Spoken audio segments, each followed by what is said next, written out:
എല്ലാവർക്കും നമസ്കാരം. നമുക്കിനി ലാറ്റിൻ അമേരിക്കൻ നാഗരികതകളിലെ രണ്ടാമത്തെ യൂണിറ്റ് ആയിട്ടുള്ള മായൻ സിവിലൈസേഷനെ കുറിച്ചാണ് ഇനി ഡിസ്കസ് ചെയ്യാനുള്ളത്. മായൻ എന്ന് പറയുന്ന ഒരു കൾച്ചർ ലാറ്റിൻ അമേരിക്കയിൽ ഡെവലപ്പ് ചെയ്തിട്ടുള്ള ഒരു പ്രധാന കൾച്ചറാണ്. അതിനെക്കുറിച്ച് ഡിസ്കസ് ചെയ്യാനുള്ളത്. ഈ മായൻ സിവിലൈസേഷൻ അഥവാ മായൻ കൾച്ചറിനെ കുറിച്ചുള്ള എവിഡൻസസ് നമുക്ക് ലഭിക്കുന്നത് അവരുടെ കോഡിസസ് എന്ന് പറഞ്ഞൊരു വർക്കിൽ നിന്നാണ്. ഈ കോഡിസസ് എന്ന് പറഞ്ഞ വർക്ക് മായൻ സ്ക്രിപ്റ്റിൽ തന്നെ എഴുതപ്പെട്ടിട്ടുള്ള ഒരു വർക്കാണ്. മായൻ സിവിലൈസേഷൻ്റെ ഭാഗങ്ങളിൽ മായൻ കൾച്ചറിൽ അവർക്ക് സ്വന്തമായിട്ടൊരു സ്ക്രിപ്റ്റ് ഉണ്ടായിരുന്നു. ആ സ്ക്രിപ്റ്റിൽ എഴുതിയിട്ടുള്ള പുസ്തകമാണ് കോഡിസസ് എന്ന് പറയുന്നത്. ഈ പുസ്തകം ഈ വർക്ക് പിന്നീട് സ്പെയിനുകാർ അവിടെ സ്പെയിൻ അധിനിവേശത്തിൻ്റെ ഭാഗമായിട്ട് ഈ വർക്കുകളിൽ ഭൂരിഭാഗവും നശിപ്പിച്ച് കളയുകയാണ് ചെയ്യുന്നത്. അപ്പോൾ ഇവർക്കൊരു കംപ്ലീറ്റ് റൈറ്റിംഗ് സിസ്റ്റം അല്ലെങ്കിൽ തനതായിട്ടുള്ള ഒരു എഴുത്ത് രീതി ഉണ്ടായിരുന്ന ഒരു വിഭാഗമായിരുന്നു മായൻ സംസ്കാരം എന്ന് പറയുന്നത്. ഇനി മായൻ സിവിലൈസേഷനെ കുറിച്ച് പറയുമ്പോൾ മായൻ സിവിലൈസേഷനിലെ ഒരു പ്രധാന സെൻറ്റർ ആയിരുന്നു ചിച്ചൻ ഇറ്റ്സ എന്ന് പറയുന്നത്. ഒരു പ്രധാനപ്പെട്ട ആർക്കിയോളജിക്കൽ സൈറ്റാണ് ചിച്ചൻ ഇറ്റ്സ. CHICHENITZ ചിച്ചൻ ഇറ്റ്സ. ഇതെന്ന് പറഞ്ഞാൽ യുക്കാറ്റാൻ എന്ന് പറയുന്ന സ്റ്റേറ്റിൽ, ഇവിടെ ലാറ്റിൻ അമേരിക്കയിലെ യുക്കാറ്റാൻ എന്ന് പറഞ്ഞ സ്റ്റേറ്റിൽ പെൻസില ഓഫ് യുക്കാറ്റാനിലാണ് സ്ഥിതി ചെയ്യുന്നത്. മെക്സിക്കോനോട് അടുത്ത് നിൽക്കുന്ന ഒരു പ്രദേശമാണിത്. ഈ ചിച്ചൻ ഇറ്റ്സനെ ഫേമസ് ആക്കുന്നത് അവിടുത്തെ പ്രധാനപ്പെട്ട ഒരു സെൻറ്ററാണ് എൽ കാസ്റ്റിലോ എന്ന് പറയുന്നത്. എൽ കാസ്റ്റിലോ എന്ന് പറഞ്ഞാൽ അതിൻ്റെ വേറൊരു പേരാണ് ദ പിരമിഡ് ഓഫ് കുൽക്കൻ അല്ലെങ്കിൽ temple of Kukulkan step pyramid എന്നൊക്കെയാണ് ഇത് അറിയപ്പെടുന്നത്. എന്താണ് Kukulkan step pyramid, temple of Kukulkan step pyramid അല്ലെങ്കിൽ ടെമ്പിൾ ഓഫ് കുക്കുൽക്കൻ ഒക്കെയാണ് ഇത് അറിയപ്പെടുന്നത്. അപ്പോൾ ഇതെന്നാണ് അവിടുത്തെ ഒരു പ്രധാനപ്പെട്ട സ്ട്രക്ചർ ആയിരുന്നു, ഒരു ബിൽഡിംഗ്, ഒരു കൺസ്ട്രക്ഷൻ വർക്കായിരുന്നു, ഒരു സൈറ്റായിട്ട് ഒരു പ്രധാന ആർക്കിടെക്ചറൽ വർക്കായിട്ട് നമുക്ക് കൺസിഡർ ചെയ്യാൻ പറ്റും. അതാണ് ചിച്ചൻ ഇറ്റ്സയിലെ ഒരു പ്രധാന വർക്ക് എന്ന് പറയുന്നത്. ഇതിനെന്ന് പറഞ്ഞ ഒരു 24 മീറ്റർ ഹൈറ്റ് ഉണ്ടായിരിക്കും. അതിനോടൊപ്പം തന്നെ ഇതിൻ്റെ മീതിയായിട്ടൊരു ടെമ്പിൾ സിറ്റുവേറ്റ് ചെയ്യുന്നുണ്ട് ഒരു 6 മീറ്റർ ഉയരത്തിൽ. ഇതാണ് ഇതിൻ്റെ ഒരു സ്ട്രക്ചർ എന്ന് പറയുന്നത്. ഇത് നിലനിൽക്കുന്ന ഏരിയ 4 സ്ക്വയർ മൈൽസ് ആണ് ഇത് നിലനിൽക്കുന്ന ഒരു ഏരിയ എന്ന് പറയുന്നത്. ഇനി ഈ ചിച്ചൻ ഇറ്റ്സ എന്ന് പറയുന്ന സെൻറ്റർ റിലീജിയസ് കാര്യങ്ങൾക്ക്, മതപരമായ കാര്യങ്ങൾക്ക്, സൈനികപരമായ കാര്യങ്ങൾക്ക്, വാണിജ്യപരമായ കാര്യങ്ങൾക്ക്, രാഷ്ട്രീയപരമായ കാര്യങ്ങൾക്കൊക്കെ ഉപയോഗിച്ചിരുന്നതായിട്ടാണ് കണക്കാക്കുന്നത്. ഇനി ഈ ഒരു സെൻറ്ററിന് ഒരു വാട്ടർ സ്റ്റോറേജ് സിസ്റ്റം ഉണ്ട്, അതിന് ജലസംഭരണ രീതി ഉണ്ടായിരുന്നു. ഈ ജലസംഭരണ രീതിക്ക് പറയുന്നതാണ് സെനോട്സ് എന്നുള്ളത്. അതായത് ജലം ശേഖരിക്കുക, ലൈംസ്റ്റോൺ ചുണ്ണാമ്പൊക്കെ വെച്ച് കെട്ടിയിട്ട് ജലം സംരക്ഷിക്കുന്ന ഒരു രീതി സെനോട്സ് എന്നാണ് അറിയപ്പെടുന്നത്. CENOTES. 2 വലിയ സെനോട്സ് ആണ് ഈ ഒരു ചിച്ചൻ ഇറ്റ്സ എന്ന് പറഞ്ഞ സെൻറ്ററിലുള്ളത്. ഈ സിറ്റുവേറ്റ് ചെയ്യുന്നതും ഉക്സ്മാൽ എന്ന് പറഞ്ഞ റീജിയൻ്റെ ഈസ്റ്റ് നോർത്ത് ഈസ്റ്റ് ആയിട്ടും, അതുപോലെ തന്നെ ഇന്നത്തെ മെറിഡ എന്ന് പറയുന്ന സെൻറ്ററിൻ്റെ ഈസ്റ്റ് സൗത്ത് ഈസ്റ്റ് ആയിട്ടാണ് ഈ ഒരു സെനോട്സുകൾ നിലനിൽക്കുന്നത്. ഇനി നമ്മൾ പറഞ്ഞു 2 ബിഗ് സെനോട്സ് ഉണ്ട് എന്ന് പറഞ്ഞല്ലേ. ഈ സെനോട്സിൻ്റെ പേരുകൾ വരുന്നത് 3 വാക്കുകൾ കൂട്ടിച്ചേർത്തുകൊണ്ടാണ് സെനോട്സ് എന്ന് പറയുന്നത്. ചി, ചെൻ, ഇറ്റ്സ. ചി എന്ന് പറഞ്ഞിട്ടുണ്ടെങ്കിൽ മൗത്ത്, ചെൻ എന്ന് പറഞ്ഞാൽ വെൽസ്, ഇറ്റ്സ അവരുടെ മായൻ ട്രൈബിൻ്റെ ഒരു പേരാണ് ഇറ്റ്സ എന്ന് പറയുന്നത്. ഒരു മേജർ ട്രൈബാണ് മായൻസിൻ്റെ ഇടയ്ക്കുള്ള ഇറ്റ്സ. ഇത് 3ഉം കൂട്ടിച്ചേർത്തിട്ട് ഒരു രൂപമാണ് സെനോട്സ് എന്ന് പറയുന്നത്. സെനോട്സ് എന്ന് പറഞ്ഞാൽ തന്നെ അവർ ഉദ്ദേശിക്കുന്നത് ഇങ്ങനെ വാട്ടർ സ്റ്റോർ ചെയ്യുന്നൊരു സ്ഥലം, അത് ഉദ്ദേശിക്കുന്നത്. ഇനി ഇവരുടെ ഏർലി ബിൽഡിങ്സ്, ആദ്യകാല ബിൽഡിങ്സുകളൊക്കെ അല്ലെങ്കിൽ ആർക്കിടെക്ചറൽ വർക്ക്സ്, ബിൽഡിങ്സുകൾ അറിയപ്പെടുന്നത് പൂക്ക് എന്നാണ്. അവരൊരു സ്റ്റൈൽ ഓഫ് വർക്ക്, ബിൽഡിങ്സ് ഉണ്ടാക്കുന്ന ഒരു സ്റ്റൈലിനെ, ഒരു രീതിനെ അറിയപ്പെടുന്നതാണ് PUUC, പൂക്ക് എന്നാണ് അറിയപ്പെടുന്നത്. ഇനി ഇവരുടെ ബിൽഡിംഗ് സ്ട്രക്ചേഴ്സിൽ ആ ഒരു ബിൽഡിങ്ങിൽ വിവിധ പ്ലേസസ് ഉണ്ടായിരിക്കും. അതായത് ഒരു മെയിൻ പ്ലാസ ഉണ്ടായിരിക്കും, ഒരു മെയിൻ സെൻറ്റർ ഉണ്ടായിരിക്കും. ആ മെയിൻ സെൻറ്ററിനെ പറയുന്ന പേരാണ് എക്കാബ്സിബ്. AKABTZIB. എക്കാബ്സിബ് എന്നാണ് മെയിൻ സെൻറ്ററിന് അറിയപ്പെടുക. ഇതെന്ന് വെച്ചിട്ടുണ്ടെങ്കിൽ ഇതിൻ്റെ ഒരു ഇംഗ്ലീഷ് അർത്ഥം house of the dark writing എന്നാണ് അർത്ഥം വരുന്നത്. ഇനി മറ്റൊരു സെൻറ്റർ ആയിരിക്കും ഈ ഒരു സ്ട്രക്ചറിൽ, ഒരു ബിൽഡിങ്ങിൽ ഉണ്ടായിരിക്കുന്ന വേറൊരു ഭാഗമാണ് ചിച്ചൻചോബ്, CHICHANCHOB, ചിച്ചൻചോബ്, അല്ലെങ്കിൽ അതിന് റെഡ് ഹൗസ് എന്നും അറിയപ്പെടുന്നു. Then വേറൊന്നാണ് ഇഗ്ലീഷ്യ, EIGLESIA. ഇഗ്ലീഷ്യ എന്ന് വെച്ചിട്ടുണ്ടെങ്കിൽ ചർച്ചാണ്, ചർച്ചിനെ പറയുന്നതാണ്.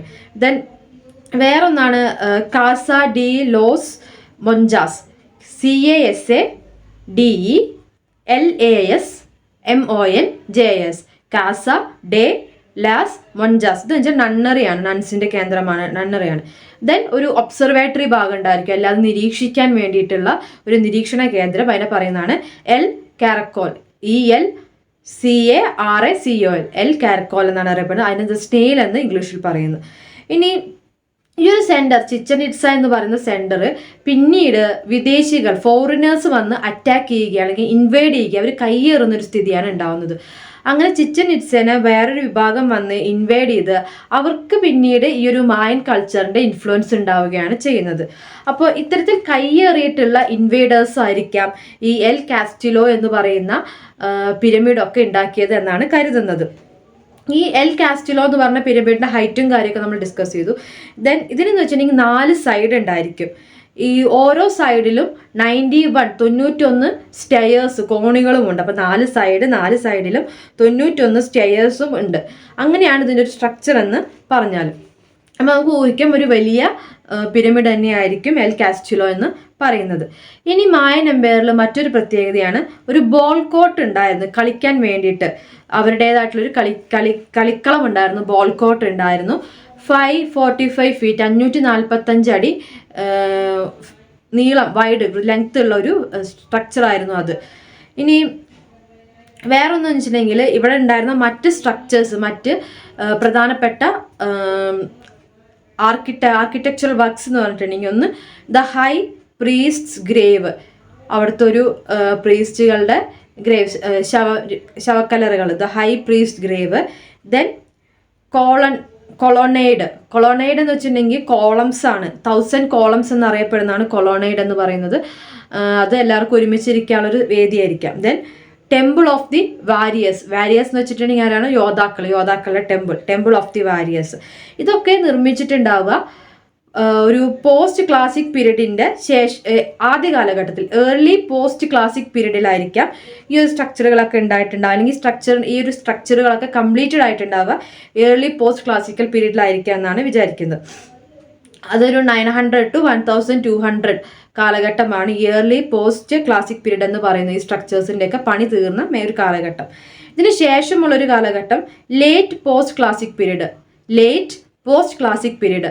അതെന്ന് പറഞ്ഞാൽ 1200 മുതൽക്ക് 1540 സ്പെയിനുകാർ ഇവിടെ വന്ന് കൈയടക്കുന്നതിന് തൊട്ട് മുമ്പ് വരെയുള്ള കാലഘട്ടമാണെന്ന് പറയുന്നത്. ഈ ഒരു സമയത്ത് സിറ്റി ഓഫ് മായയുടെ ഒരു എന്താ പറയുക, അതിനൊരു പ്രതാപം കുറഞ്ഞു വരുന്നൊരു സ്ഥിതിയും കാണാൻ സാധിക്കും. ദെൻ ഈ ഒരു സമയത്തിലാണ്, ഈ ലേറ്റ് പോസ്റ്റ് ക്ലാസിക് പീരീഡിലാണ് ചിച്ചൻ ഇറ്റ്സ എന്ന് പറയുന്ന സെന്റർ, വേറൊരു സെന്ററാണ് ഉക്സ്മാൽ എന്ന് പറയുന്ന ഒരു സൈറ്റ്, ദെൻ മായ. ഈ 3 സെന്റേഴ്സും കൂടെ ഒരുമിച്ച് ചേർന്നുകൊണ്ട് ഒരു പൊളിറ്റിക്കൽ കോൺഫെഡറസി ഉണ്ടാക്കാണ് league of Mayapan, MAYAPAN, Mayapan എന്ന് പറയുന്ന ഒരു കോൺഫെഡറസി, ഒരു രാഷ്ട്രീയ കൂടിച്ചേരൽ നടത്തുന്ന ഒരു സ്ഥിതി ഉണ്ടാവുന്നുണ്ട്. ഈ കാലഘട്ടത്തിൽ ഒരു 16-ാം നൂറ്റാണ്ടിൽ സ്പെയിനുകാർ ഈ ഒരു സ്ഥലം കൈയടക്കാൻ വരികയാണ്. മായൻ കൾച്ചർ നിലനിൽക്കുന്ന ഈ ഒരു സെന്റർ കൈയടക്കാൻ വരികയും അന്നത്തെ പ്രധാനപ്പെട്ട നഗരങ്ങളെല്ലാം ഇല്ലാതാക്കിക്കൊണ്ട് സ്പെയിനുകാർ കൈയടക്കുകയുമാണ് ചെയ്യുന്നത്. അങ്ങനെയാണ് ഈ സ്പെയിനുകാർ കൈയടക്കിയതിന് ശേഷം, അവരുടെ ഒരു ആധിപത്യം വന്നതിന് ശേഷമാണ് ഈ ഒരു നഗരത്തിൻ്റെ അല്ലെങ്കിൽ ഈ ഒരു സംസ്കാരത്തിൻ്റെ തകർച്ച ഉണ്ടാകും. ഒരു കോളനി ആയിട്ട് പിന്നീട് ഈ ഒരു സെന്റർ ലാറ്റിൻ അമേരിക്ക മാറുന്നൊരു സ്ഥിതി ഉണ്ടാകുന്നത്. പിന്നീട് നമ്മൾ തുടക്കത്തിൽ പറഞ്ഞ പോലെ സ്പെയിനുകാർ വന്നതിന് ശേഷം അവരുടെ പ്രധാന വർക്ക്സ് ഒക്കെ നശിപ്പിച്ച് കളയുന്നുണ്ട്. അതിനുശേഷം 1904 ഹെർബർട്ട് തോംസൺ, ഒരു അമേരിക്കക്കാരനാണ്. അദ്ദേഹമാണ് പിന്നീട് ഇവരുടെ ഒരു ഏൻഷ്യന്റ് കൾച്ചർ, ലാറ്റിൻ അമേരിക്കയുടെ ഒരു ഏൻഷ്യന്റ് കൾച്ചർ പിന്നെയും കണ്ടുപിടിച്ച് കൊണ്ടുവരുന്നത്. ഓക്കെ, ഇദ്ദേഹം ഒരുപാട് സ്കെൽട്ടൻസ്, സാക്രിഫിഷ്യൽ ഒബ്ജക്ട്സ്, അതായത് അവരുടെ റിലീജിയസ് ആയിട്ടുള്ള ഒരുപാട് കാര്യങ്ങളൊക്കെ കണ്ടുപിടിച്ചതിൻ്റെ അടിസ്ഥാനത്തിലാണ് പഴയകാല മായൻ സിവിലൈസേഷനെ കുറിച്ചുള്ള എവിഡൻസസ് ലഭിക്കുന്നത്. അപ്പോൾ ഇതാണ് മായൻ സിവിലൈസേഷൻ്റെ ഒരു കാലം എന്ന് പറയുന്നത്. പിന്നീട് സ്പെയിനുകാർ വന്ന് അവരൊരു 200 വർഷത്തിലധികം അവിടെ ഒരു കോളനിയാക്കി ഭരിക്കുകയാണ് ചെയ്യുന്നത്. ഇനി ഈ ഒരു സിവിലൈസേഷനിലെ പ്രധാനപ്പെട്ട ഒരു കാര്യമാണ് ടെറസ്ഡ് പിരമിഡ്സ്. മായൻ സിവിലൈസേഷന്റെ ടെറസ്ഡ് പിരമിഡ്സ് അവരൊരു ആർക്കിടെക്ചർ രീതിയാണ്, പ്രധാനപ്പെട്ട വാസ്തുശില്പ രീതികളിൽ ഒന്നാണത്. അതിൽ ഏറ്റവും പ്രധാനപ്പെട്ട ഇവരുടെ സൈറ്റുകളെല്ലാം കാണപ്പെടുന്നത് പീറ്റൻ റീജിയനാണ്. പ്രധാനപ്പെട്ട മോണുമെന്റ്സ് കാര്യങ്ങളെല്ലാം കാണപ്പെടുന്നത് പീറ്റൻ റീജിയനിലാണ് കാണപ്പെടുന്നത്. ഒരു 1st സെഞ്ച്വറി CE 1-ാം നൂറ്റാണ്ടിൽ പണിതതാവാം ഇതെല്ലാം എന്നാണ് കണക്കാക്കുന്നത്. അതിലൊരു പ്രധാനപ്പെട്ട പിരമിഡാണ് പിരമിഡ് അറ്റ് ഉവാക്സാക്ടം, UAXACTUM, ഉവാക്സ്റ്റം. അതിനെ തന്നെ E7 സബ്, ഈ കഴിഞ്ഞിട്ട് 7 എന്ന് പറയുന്ന റോമൻ ലെറ്റേഴ്സിലെ 7 സബ്, അങ്ങനെയും ഇതിനെ അറിയപ്പെടുന്നുണ്ട്. ഇനി മറ്റൊന്ന്, ഇവരുടെ പിരമിഡ്സുകൾ അധികവും കാണപ്പെടുന്നത് സെൻട്രൽ അമേരിക്കയിലെ കാടുകളിൽ നിന്നാണ്, ജംഗിൾസിൽ നിന്നാണ്, സെൻട്രൽ അമേരിക്കയുടെ കാടുകളിൽ നിന്നാണ് കാണപ്പെടുന്നത്. അത് അധികവും 200 to 900 ACE കാലഘട്ടത്തിലായിരിക്കാൻ നിർമ്മിച്ചതെന്നും പറയുന്നുണ്ട്. ഈജിപ്ഷ്യൻ പിരമിഡ്സിൽ നിന്ന് വ്യത്യസ്തമായിട്ടുള്ള പിരമിഡ് കൺസ്ട്രക്ഷൻ രീതിയാണ് ഇവർ ഫോളോ ചെയ്തിട്ടുള്ളത്. ഈജിപ്ത് പിരമിഡ്സ് എന്ന് പറയുന്നത് എങ്ങനെയാണ്? ഒരു കുത്തനെയുള്ള പിരമിഡ്സ് ആണ് അല്ലേ? കുത്തനെയുള്ള പിരമിഡ്സ് ആണെങ്കിൽ ഇതെന്ന് പറഞ്ഞാൽ സ്റ്റെപ്പ് ബൈ സ്റ്റെപ്പ് ആയിട്ട് പിരമിഡ് സ്ട്രക്ചർ നിർമ്മിച്ചിരിക്കുകയാണ്. ഒരു സ്റ്റെപ്പ് ബൈ സ്റ്റെപ്പ് കൺസ്ട്രക്ഷൻ ആണ് ഉണ്ടായിട്ടുള്ളത്. ഈജിപ്ത് എന്ന് വെച്ചിട്ടുണ്ടെങ്കിൽ സ്റ്റെപ്പ് ഒന്നുമില്ല, ഒരു ട്രയാങ്കിൾ സ്ട്രക്ചർ തന്നെയാണ്. ദെൻ മറ്റൊരു പ്രത്യേകത എന്ന് പറഞ്ഞിട്ടുണ്ടെങ്കിൽ ഈജിപ്ത് പിരമിഡിന്റെ മോൾ ഭാഗം ഏറ്റവും ടോപ്പ് എന്ന് പറഞ്ഞാൽ എന്താണ്? കൂർത്തിരിക്കും, ഷാർപ്പ് എൻഡാണ്, കൂർത്ത ഭാഗമായിരിക്കും. അതേസമയം മായൻ സിവിലൈസേഷനിലുള്ള മായൻ കൾച്ചറിലുള്ള പിരമിഡ് എന്ന് പറഞ്ഞാൽ അതിൻ്റെ ഏറ്റവും ടോപ്പ് ഭാഗം എന്ന് പറഞ്ഞാൽ ഫ്ലാറ്റ് ആയിരിക്കും. ഈ ഒരു ഫ്ലാറ്റ് സർഫസ് അല്ലെങ്കിൽ ഫ്ലാറ്റ് ടോപ്പുകൾ പിരമിഡ്സിന് നൽകാൻ കാരണം ചിലപ്പോൾ അവിടെ വെച്ച് സെറിമണീസ്, എന്തെങ്കിലും ആചാരങ്ങൾ അനുഷ്ഠാനങ്ങളൊക്കെ നടത്താൻ വേണ്ടിയിട്ടായിരിക്കാം എന്നും ഇവർ കരുതുന്നുണ്ട്. ദെൻ ഈ ഒരു പിരമിഡ് സ്ട്രക്ചർ നാവിഗേഷൻ, മായൻ കൾച്ചറിലെ പിരമിഡ്സ് എന്ന് പറയുന്ന നാവിഗേഷൻ എന്ന് വെച്ചിട്ടുണ്ടെങ്കിൽ യാത്രകൾ, ഇതിന് വേണ്ടിയിട്ട് നാവിഗേഷൻ പർപ്പസിന് വേണ്ടിയിട്ട് ഉപയോഗിച്ചിരുന്നതായിട്ടും കണക്കാക്കുന്നുണ്ട്. ഇനി ഇവിടുത്തെ വേറൊരു പ്രധാന സ്ട്രക്ചറാണ് നോർത്ത് അക്രോപോളിസ് ഓഫ് ടിക്കാൽ എന്ന് പറയുന്നത്. അതായത് ടിക്കാൽ എന്ന് പറയുന്ന സ്ഥലത്തെ പിരമിഡ്സ് അറ്റ് ടിക്കാൽ, ഇതെന്ന് പറഞ്ഞാൽ വളരെ ടോളസ്റ്റ് ആയിട്ടുള്ള, വളരെ ഉയരം കൂടിയിട്ടുള്ള സ്ട്രക്ചേഴ്സ് ആണ് നോർത്ത് അക്രോപോളിസിലുള്ള ടിക്കാൽ, പിരമിഡ്സ് അറ്റ് ടിക്കാൽ എന്ന പ്രദേശത്ത് പിരമിഡ്സ് എന്ന് പറയുന്നത്. അവിടെ ഒരു 16 പിരമിഡ്സ് കണ്ടെത്തിയിട്ടുണ്ട്. 16 പിരമിഡ്സ് ഉണ്ടായിരുന്നു എന്ന് പറയുന്നുണ്ട്. ഇന്ന് അതിനെ നാഷണൽ പാർക്കായിട്ട് കണക്കാക്കുന്നത്. നാഷണൽ പാർക്ക് ഇൻ ഗൗഡമല എന്നാണ് ഇന്ന് അത് അറിയപ്പെടുന്നത്. ഇനി ഈ ടിക്കാൽ എന്ന് പറയുന്ന സെന്റർ ഒരു ലാർജസ്റ്റ് അർബൻ സെന്റർ ആയിരുന്നു. ഒരു എന്താ പറയുക, അർബൻ എന്ന് വെച്ചിട്ടുണ്ടെങ്കിൽ ഒരു നഗര കേന്ദ്രമായിരുന്നു ടിക്കാൽ എന്ന് പറയുന്നത്. 90,000 അത്രയധികം ജനങ്ങൾ താമസിച്ചിരുന്ന ഒരു ഏരിയ ആയിരുന്നു. ഇനി ടിക്കാൽ എന്ന ഒരു വാക്കിന്റെ അർത്ഥം വാട്ടർ ഹോൾ എന്നാണ്. ടിക്കാൽ എന്ന വാക്കിന്റെ അർത്ഥം വാട്ടർ ഹോൾ എന്നാണ്. ദെൻ ടിക്കാലിലുള്ള പിരമിഡ്സ്, ടിക്കാലിൽ നിലനിൽക്കുന്ന പിരമിഡ്സ് ഫേസ് ടു ഫേസ് ആണ്. ഒന്നിനെ ഫേസ് ചെയ്തിട്ട് മറ്റൊരു പിരമിഡ്, അങ്ങനെയാണ് അതിൻ്റെ ഒരു കൺസ്ട്രക്ഷൻ എന്ന് പറയുന്നത്. ഇനി മറ്റൊരു സ്ട്രക്ചറാണ് പാലൻഗ്യൂസ് ടെമ്പിൾ ഓഫ് ഇൻസ്ക്രിപ്ഷൻസ് എന്നാണ്. പാലൻഗ്യൂസ് ടെമ്പിൾ എന്ന് പറയുന്നത് PALENQUE, പാലൻഗ്യൂസ് ടെമ്പിൾ എന്ന് പറയുന്നത്. ഇതെന്ന് പറഞ്ഞാൽ ഇൻസ്ക്രിപ്ഷൻസ് ഉള്ളൊരു ടെമ്പിളാണ്. 700 ACEയിൽ പണിതതായിട്ടാണ് കണക്കാക്കുന്നത്. മായ ടെമ്പിൾ സ്ട്രക്ചറിന്റെ മറ്റൊരു എക്സാമ്പിളാണ് ഈ പാലൻഗ്യൂസ് ടെമ്പിൾ എന്ന് പറയുന്നത്. ഇനി ഇവിടുത്തെ പിരമിഡുകൾ അല്ലെങ്കിൽ ടെമ്പിൾസ്, പിരമിഡ് അല്ലെങ്കിൽ ഒരു ആരാധനാലയം എന്നൊക്കെ പറഞ്ഞിട്ടുണ്ടെങ്കിൽ അതിന് ഒരു പെർട്ടിക്കുലർ മീനിങ് ഉണ്ടായിരുന്നതായിട്ടാണ് കാണുന്നത്. ഒരു പ്രത്യേക അർത്ഥം വെച്ചുകൊണ്ടാണ് അതിലെ ഓരോ കൺസ്ട്രക്ഷനും ഓരോ സംഭവവും പണിത് ഉള്ളത് എന്നാണ് വിചാരിക്കുന്നത്. ഒരു സിംബോളിക് മീനിങ്, അർത്ഥമുള്ള എന്തെങ്കിലും ഒരു കാര്യത്തെ സിംബലൈസ് ചെയ്യാൻ വേണ്ടിയിട്ട് അല്ലെങ്കിൽ ഒരു കാര്യം നമുക്ക് മനസ്സിലാക്കാൻ വേണ്ടിയിട്ടാണ് അവിടുത്തെ ഒരു സ്ട്രക്ചറുകളെല്ലാം പണിതിട്ടുള്ളതെന്നാണ് പറയുന്നത്. ഇനി അതിന് ഉദാഹരണമായിട്ട് പറയുന്നത്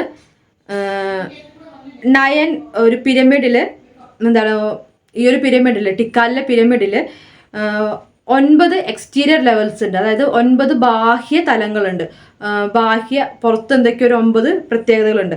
അതിനെ പറയുന്നത് 9 ലെവൽസ് ഓഫ് സിബൽബ എന്നാണ് അറിയപ്പെടുന്നത്. ഈ 9 എക്സ്റ്റീരിയർ 9 ബാഹ്യ തലങ്ങളെ 9 ലെവൽസ് ഓഫ് ക്സിബൽബ എന്നാണ് അറിയപ്പെടുന്നത്. ക്സിബൽബ എന്ന് വെച്ചിട്ടുണ്ടെങ്കിൽ മായൻ അണ്ടർവേൾഡ്, അതായത് പാതാളം, ആ ഒരു വിശ്വാസത്തിനെ കുറിച്ചാണ് പറയുന്നത്. 9 പാതാള കാര്യങ്ങളെ കുറിച്ചാണ് 9 ലെവൽസ് ഓഫ് സിഗ്ബൽബ എന്നുള്ളതിനെ കൊണ്ട് ഉദ്ദേശിക്കുന്നത്. ദെൻ അതിൻ്റെ ഉള്ളിൽ, പിരമിഡ്സിൻ്റെ ഉള്ളിൽ ഒരു 13 സീക്രട്ട് പാസേജസ് ഉണ്ട്. ഒരു 13 എന്താ പറയുക, ഒളിഞ്ഞു കടക്കാൻ പറ്റുന്ന ഇടനാഴികൾ, സീക്രട്ടായിട്ട് പോകാൻ പറ്റുന്ന ഇടനാഴികളുണ്ട്.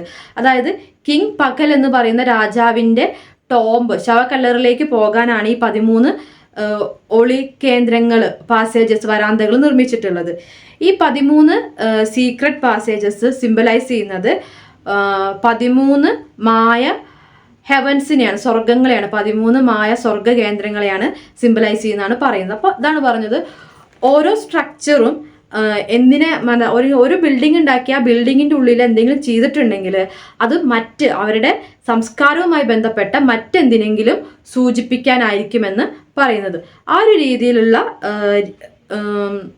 കാര്യങ്ങളാണ് അവിടെ ആർക്കിടെക്ചർ രീതിയാണ് അവിടെ നിലനിന്നിട്ടുള്ളത്. ഇനി ഇവരുടെ മായൻ സിറ്റിയാൻ ബന്ധപ്പെടുന്ന ഏറ്റവും പ്രധാനപ്പെട്ട ഒരു ബിൽഡിംഗ് എന്ന് പറയുന്നത് കാസ്റ്റിൽ പിരമിഡാണ്. കാസ്റ്റിൽ പിരമിഡ് നമ്മൾ നേരത്തെ ഡിസ്കസ് ചെയ്തിട്ടുണ്ടായിരുന്നു. ദെൻ അപ്പോൾ ഇതായിരുന്നു അവിടുത്തെ ഒരു കൾച്ചർ എന്ന് പറയുന്നത്. ഇനിയും സംഭവിക്കുന്നത് സ്പെയിനുകാരുടെ ഇൻവേഷനാണ്. സ്പെയിനുകാർ വന്നിട്ട് ആ ഒരു നഗരം കൈയടക്കിയെന്ന് നമ്മൾ പറഞ്ഞല്ലേ. അപ്പോൾ സ്പെയിനുകാരുടെ വരവ് 1519 സ്പെയിനുകാർ ഈ ഒരു നഗരം ആക്രമിച്ച് കീഴടക്കിയത് എന്നാണ് പറയുന്നത്.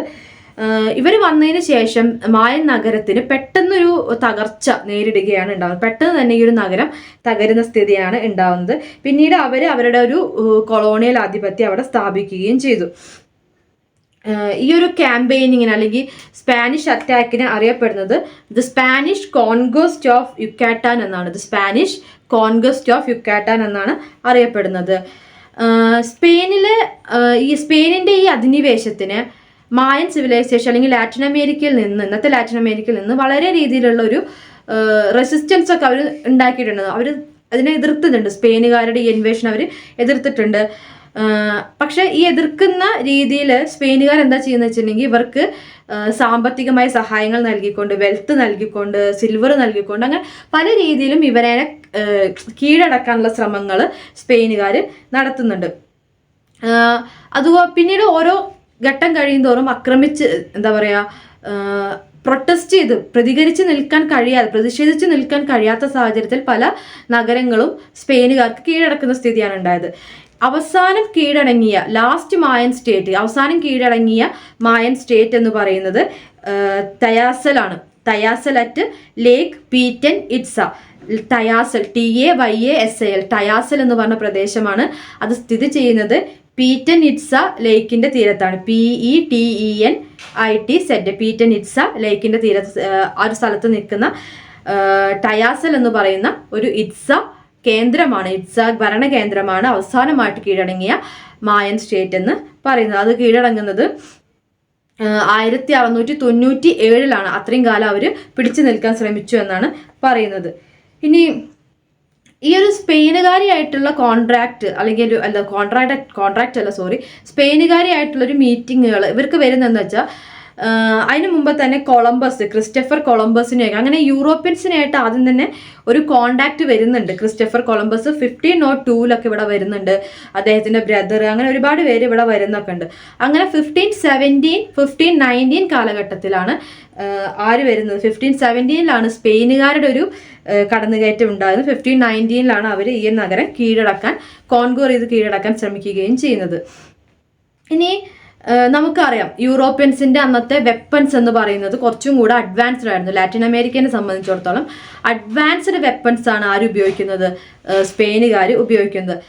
ഈ മായൻ സിവിലൈസേഷൻ, മായൻ കൾച്ചറിലുള്ള ലാറ്റിൻ അമേരിക്കൻ വാരിയേഴ്സ്, യോദ്ധാക്കൾ അന്ന് ഉപയോഗിച്ചിരുന്ന എന്താണ്, അമ്പ്, വില്ല്, അതുപോലെ തന്നെ കല്ലുകൾ, മരം കൊണ്ടുള്ള വാള്, സ്പിയേഴ്സ്, അങ്ങനെ എന്താ പറയുക, ഇവരുടെ ഗൺ പൗഡർ, തോക്കിനൊക്കെ മുന്നിൽ പിടിച്ചു നിൽക്കാൻ പറ്റാത്ത ഉപകരണങ്ങളാണ് ആരുപയോഗിക്കുന്നത്, മായൻ വാരിയേഴ്സ് ഉപയോഗിക്കുന്നത്. അതുകൊണ്ട് തന്നെ അധികം കാലം പിടിച്ചു നിൽക്കാൻ മായൻ കൾച്ചറിന് സാധിച്ചില്ല. സ്പെയിനിന് കീഴടങ്ങേണ്ടി വന്നു. പിന്നീടുള്ള കുറച്ച് കാലഘട്ടം എന്ന് പറയുന്നത് സ്പെയിനുകാരുടെ എക്സ്പ്ലോയിറ്റേഷൻ ആയിരുന്നു. അവർ ഈ ഒരു നഗരത്തിനെ ഒന്നടങ്കം എക്സ്പ്ലോയിറ്റ് ചെയ്യുക, ദൂർത്തടിച്ച് ചൂഷണം ചെയ്യുന്ന ഒരു സ്ഥിതിയാണ് കാണുന്നത്. ഒരു 200 വർഷത്തോളം നീണ്ടു നിന്ന കൊളോണിയൽ ഭരണം അവിടെ ഉണ്ടായിട്ടുണ്ട്. ഇതിന്റെ ഭാഗമായിട്ടാണ് സ്പാനിഷ് രീതികൾ ഈ ലാറ്റിൻ അമേരിക്കൻ കൾച്ചറിന്റെ ഭാഗമാകുന്നത്. 200 വർഷത്തിന്റെ ഭരണത്തിന്റെ ഭാഗമായിട്ട് അവരുടേതായിട്ടുള്ള സെറ്റിൽമെന്റ്സ്, ചർച്ചുകൾ, ഇതൊക്കെ അവിടെ ഫോം ചെയ്യുന്നത് ഇവരുടെ ഭരണത്തിന് ശേഷമാണ്. ഇവരുടെ ഗവൺമെന്റ്, ഇവരുടെ സെൻട്രൽ പ്ലാസ്, ഒരു ടൗൺ ഹാൾ ഉണ്ടാക്കൽ, ഇങ്ങനത്തെ കാര്യങ്ങളൊക്കെ വരുന്നത് ഈ കാലഘട്ടം. എന്നെക്കാളൊക്കെ പ്രധാനമായിട്ട് ക്രിസ്ത്യാനിറ്റി എന്ന് പറയുന്ന മതം, ക്രിസ്ത്യൻ എന്ന് പറയുന്ന ഒരു റിലീജിയൻ ലാറ്റിൻ അമേരിക്കയിലേക്ക് വരുന്നത് സ്പെയിനുകാരുടെ ഈ ഒരു ഇൻവേഷന് ശേഷമാണ്. അപ്പോൾ ഒരു മെയിൻ കൾച്ചറൽ മാറ്റം അല്ലെങ്കിൽ മെയിൻ റിലീജിയസ് മാറ്റം എന്ന് പറയുന്നത് പുതിയൊരു റിലീജിയൻ ഇവരുടെ ഇടയിലേക്ക് ഇൻട്രൊഡ്യൂസ് ചെയ്തു എന്നുള്ളതാണ്. ദെൻ യൂറോപ്യൻ ടെക്നോളജി ആയിട്ടുള്ള അയൺ ആൻഡ് സ്റ്റീൽ ടെക്നോളജി സ്പെയിൻകാരുടെ ഇൻഫ്ലുവൻസ് വഴി മായൻ കൾച്ചറിൽ അല്ലെങ്കിൽ ലാറ്റിൻ അമേരിക്കയിൽ ഡെവലപ്പ് ചെയ്തു വന്നു. ദെൻ ഇവരുടെ ഈ ഒരു സ്പെയിനുകാർ എങ്ങനെയാണ് ഇവിടെ ആക്രമിച്ച് കീഴടക്കിയത് അതിനെക്കുറിച്ചുള്ള ഡീറ്റെയിൽസ് തരുന്ന 2 ലെറ്റേഴ്സുകളുണ്ട്. അവരുടെ തന്നെ സ്പെയിനുകാരുടെ തന്നെ റെക്കോർഡുകളിൽ നിന്നാണ് ഇവരുടെ ആക്രമണവും കീഴടക്കലും എങ്ങനെയായിരുന്നു എന്ന് മനസ്സിലാക്കാൻ സാധിക്കുന്നത്. യൂറോപ്യൻസ് അധിക സംഭവങ്ങളും റെക്കോർഡ് ചെയ്യുന്ന രീതി അവർക്കുണ്ടായിരുന്നു. കുറേ എഴുത്തുകൾ, ഓഫീസ് ലെറ്റേഴ്സുകൾ, അതൊക്കെ അവർ സൂക്ഷിച്ചിരുന്നു. അങ്ങനെയുള്ള കുറച്ച് ലെറ്റേഴ്സുകളുണ്ട്. അതിൽ ഒന്ന് എഴുതിയിട്ടുള്ളത് പെട്രോ ഡി അൽവാർഡോ എന്ന് പറയുന്ന ആളാണ്. 1524 Pedro PEDRO DE Alvarado ALVARADO Pedro de Alvarado, ഇയാളുടെ എഴുത്തുകളിലൂടെയാണ് ഇവരുടെ ആദ്യകാലത്തെ ക്യാമ്പയിനിങ് എങ്ങനെയാണ് ഓരോ സ്പാനിഷ് ഗൗത്മാല എന്ന് പറയുന്ന ഒരു സെന്റർ എങ്ങനെയാണ് കോൺഗോസ്റ്റ് ചെയ്ത്, അങ്ങനത്തെ കാര്യങ്ങളൊക്കെ പറയുന്നുണ്ട്. മറ്റൊരു ആളാണ് Gonzalo de Alvarado y Chavez എന്ന് പറയുന്നത്. ഇദ്ദേഹത്തിൻ്റെ ഒരുപാട് എഴുത്തുകളുണ്ട്. ഈ spelling GONZALO Gonzalo de DE Alvarado ALVARADO Alvarado y Chavez CHAVEZ Chavez. ഇതാണ് ഇവരുടെ 2 പ്രധാനപ്പെട്ട റൈറ്റേഴ്സ്. ഈ ഒരു ഇതിനെക്കുറിച്ച് ഡീറ്റെയിൽസ് തരുന്ന 2 റൈറ്റിംഗ്സ് എന്ന് പറയുന്നത്. ദെൻ മറ്റൊരു അക്കൗണ്ടാണ് ബെർണാൾ ഡയാസ് ഡെൽ കാസ്റ്റിലോ എന്ന് പറഞ്ഞ ആളുടെ work. Bernal Diaz del Castillo, Bernal BERNAL, Diaz DIAZ, del DEL, Castillo CASTILLO Castillo. ഇദ്ദേഹത്തിൻ്റെ മെക്സിക്കോനായിട്ടുണ്ടായിട്ടുള്ള കോൺഗോസ്റ്റ്, നെയ്ബറിംഗ് റീജിയൻസ് കീഴടക്കിയതിനൊക്കെ പറ്റിയുള്ളതാണ്. കുറച്ച് ലെങ്തി ആയിട്ടുള്ള, കുറച്ച് നീളം കൂടിയൊരു വർക്കാണ് ഇദ്ദേഹം രചിച്ചിട്ടുള്ളത്.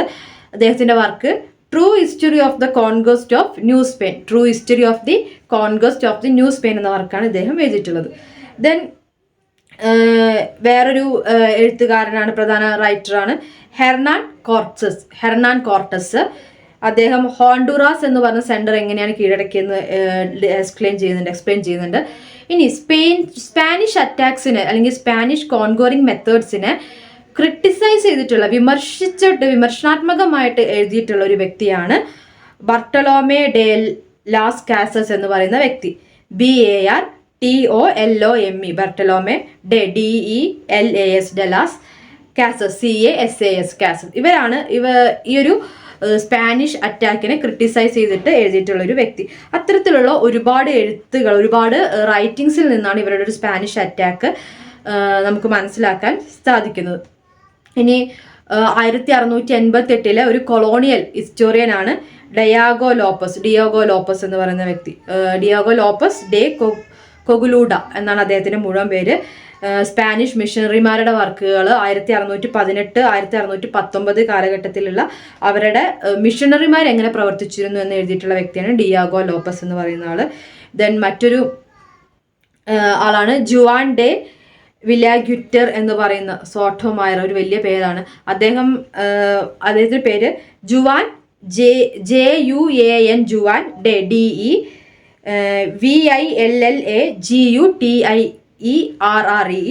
Then solo SOTO Soto mayor MAYOR. ഒരു വലിയ പേര് തന്നെയാണ് അദ്ദേഹത്തിൻ്റെ. അതൊരു സ്പാനിഷ് കൊളോണിയൽ ഓഫീസർ ആയിരുന്നു. മേയർ എന്ന് പറയുന്ന പോസ്റ്റ് ആയിരിക്കും. അദ്ദേഹമാണ് ഈ സ്പെയിനുകാർ ഇറ്റ്സ എന്ന് പറയുന്ന പ്രദേശം കോൺഗോസ്റ്റ് ചെയ്തത്. അതുപോലെ തന്നെ ലക്കഡൻ, ഇന്ത്യൻസിനെ കോൺഗോർ ചെയ്തത്, ദെൻ ഗൗതമാല എന്ന് പറയുന്ന പ്രദേശം, യുക്കട്ടാൻ എന്ന് പറയുന്ന പ്രദേശം, ഇതൊക്കെ കോൺഗോർ ചെയ്തത് എങ്ങനെയാണെന്നൊരു 1525 മുതൽക്ക് 1699 വരെ കാലഘട്ടത്തിൽ നടന്നിട്ടുള്ള വിവിധ സ്പാനിഷ് കോൺഗോറിങ്സിനെ കുറിച്ച് എഴുതിയിട്ടുള്ള ഡീറ്റെയിൽ ആയിട്ടുള്ള റെക്കോർഡാണ് ഈ ജുവാൻ ഡേയുടെ വർക്കുകൾ എന്ന് പറയുന്നത്. അദ്ദേഹം ഒരു സ്പാനിഷ് ഓഫീസർ ആയിരുന്നു, അതുകൊണ്ട് തന്നെ കുറെ റെക്കോർഡിക്കൽ ആയിട്ടുള്ള കാര്യങ്ങൾ വെച്ചൊരു ഹിസ്റ്ററി തന്നെയാണ് അദ്ദേഹം സ്പാനിഷ് ഇൻവേഷനെ കുറിച്ച് രചിച്ചിട്ടുള്ളത്. ഇതാണ് ലാറ്റിൻ അമേരിക്കയിൽ ഉണ്ടായിട്ടുള്ള പ്രധാനപ്പെട്ട കൾച്ചർ ഷിഫ്റ്റ് എന്നൊക്കെ പറയുന്നത്. അപ്പോൾ മായൻ സിവിലൈസേഷനും അതിനുശേഷം സ്പെയിനുകാരുടെ ഒരു ഇൻവേഷനുമാണ് നമ്മൾ ഈ ചാപ്റ്ററിൽ പ്രധാനമായിട്ടും ഡിസ്കസ് ചെയ്തത്. താങ്ക്